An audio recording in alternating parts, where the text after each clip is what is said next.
आज मैं लेकर आई हूँ देगी ज़र्दा बनाने की बहुत ही ख़ास रेसिपी, जो कि बनाएंगे परफेक्ट मेजरमेंट के साथ। क्योंकि अक्सर जब घरों में हम ज़र्दा बनाते हैं तो मीठा या तो बहुत ज़्यादा हो जाता है या बहुत कम हो जाता है। घी की सही मिकदार का भी पता नहीं चलता। तो आज मैं बिल्कुल परफेक्ट तरीके से आपको बताऊंगी कि किस तरीके से आप खिला खिला और परफेक्ट ज़र्दा बना सकते हैं। तो शुरू करते हैं आज की रेसिपी। अस्सलाम वालेकुम, वेलकम टू मुस्लिम्स किचन। ज़र्दा बनाने के लिए यहाँ पर मैं ले रही हूँ 2 गिलास सेला चावल। आप यहाँ पर बासमती चावल भी इस्तेमाल कर सकते हैं। जिस गिलास से हमने चावल लिए थे इसी गिलास को मेजर करते हुए 1 गिलास चीनी ले लेंगे। लेकिन अगर आप ज़्यादा मीठा पसंद करते हैं तो इसमें 1/4 कप मज़ीद चीनी ऐड कर लीजिएगा। अब इसी गिलास से नापते हुए आधा कप हम घी ले लेंगे। ज़र्दा बनाने का ये फार्मूला बिल्कुल परफेक्ट है। अगर आप इस तरीके को इस्तेमाल करते हुए ज़र्दा बनाएंगे तो आपका ज़र्दा बिल्कुल सही बनेगा। ना तो चीनी ज़्यादा होगी, ना ही घी ज़्यादा होगा, और ज़र्दा भी खिला खिला बनेगा।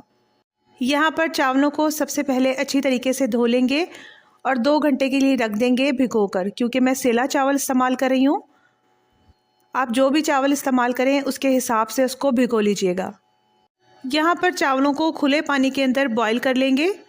जब आप चावलों को बॉईल करें तो पानी बहुत ज़्यादा रखें, इससे चावल बहुत अच्छी तरीके से खिलते हैं। फ्लेम को भी मीडियम टू हाई रखेंगे और इसको फुल बॉईल करेंगे। अक्सर जब हम घरों में ज़र्दा बनाते हैं तो चावलों को फुल बॉईल नहीं करते। इससे ये होता है कि चावल हमारे कच्चे रह जाते हैं, इसलिए चावलों को आपने फुल बॉईल करना है। चावल जब बॉईल हो जाएंगे तो उसको छान लेंगे और ऊपर से इसके ताज़ा पानी डाल देंगे ताकि इसका कुकिंग प्रोसेस रुक जाए।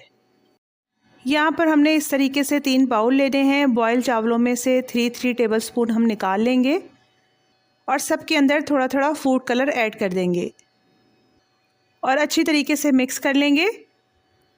यहाँ पर मैंने बेसिक कलर लिए हैं, ग्रीन, पिंक और येलो। आप अपनी मर्ज़ी से कोई भी कलर यहाँ पर ऐड कर सकते हैं।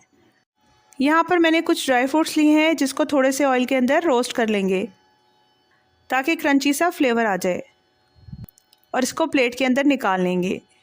अब ज़र्दा बनाना स्टार्ट करते हैं। तो यहाँ पर पैन के अंदर मैं घी डाल दूँगी जो हमने निकाला था। इसको हम हल्का गरम कर लेंगे। जब घी हमारा हल्का गरम हो जाएगा तो इसके अंदर 3 छोटी इलायचियाँ, 2 बादियान के फूल और 3 लौंगे डाल देंगे और इसको थोड़ा सा भून लेंगे। फ्लेम को हमने यहाँ पर लो ही रखना है। इसके बाद इसमें चीनी ऐड कर देंगे। चीनी डालने के बाद 4 टेबलस्पून इसमें पानी डाल देंगे। यहाँ पर मैं आपको फिर बताती चलूँ कि यहाँ मैं हल्का मीठा बना रही हूँ। अगर आप ज़्यादा मीठा पसंद करते हैं तो 1/4 कप इसमें मज़ीद चीनी ऐड कर लीजिएगा। चीनी जब पानी के साथ अच्छी तरीके से मिक्स हो जाएगी तो इसमें बॉईल किए हुए चावल ऐड कर देंगे। चावलों को बिल्कुल हल्के हाथ के साथ जब तक पकाएंगे जब तक इसके अंदर पानी खुश्क ना हो जाए। क्योंकि चावलों और चीनी दोनों में से पानी बहुत ज़्यादा रिलीज़ हुआ है, इसलिए हमें यहाँ पर पानी डालने की ज़रूरत नहीं पड़ेगी। बस इसी तरीके से हल्के हाथ से स्पून चलाते जाना है और इसको मिक्स करते जाना है। यहाँ पर फ्लेम को मीडियम टू हाई रखेंगे। जब देखेंगे कि पानी खुश्क हो चुका है, बिल्कुल थोड़ा सा रह गया है, तो इसके अंदर जो बॉईल किए हुए चावल हमने बनाए थे कलर डाल के वो डाल देंगे। आपने ये फैला के नहीं डालने, बिल्कुल एक साइड पे आपने डाल देने हैं। इसके बाद हमने जो रोस्ट किए थे ड्राई फ्रूट्स वो डाल देंगे और 1 टेबलस्पून इस पर केवड़ा डाल देंगे। केवड़ा डालना यहाँ पर बहुत ज़रूरी है, इससे ज़र्दे में बहुत अच्छी खुशबू आएगी और टेस्ट भी डेवलप होगा। इसके बाद इसको दम वाली फ्लेम के ऊपर रख देंगे 15 से 20 मिनट के लिए। यहाँ पर 15 मिनट हो चुके थे, ज़र्दा भी हमारा रेडी हो चुका है। अब इसको मिक्स कर लेंगे ताकि जो कलर वाले हमने ऊपर चावल डाले थे उनमें भी मीठा शामिल हो जाए।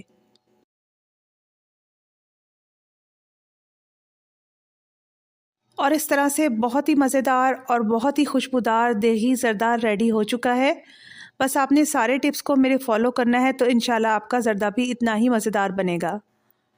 तो ऐसी ही मज़ेदार रेसिपीज़ के लिए मेरे चैनल को सब्सक्राइब कीजिए, वीडियो को लाइक और शेयर करें। Thank you for watching.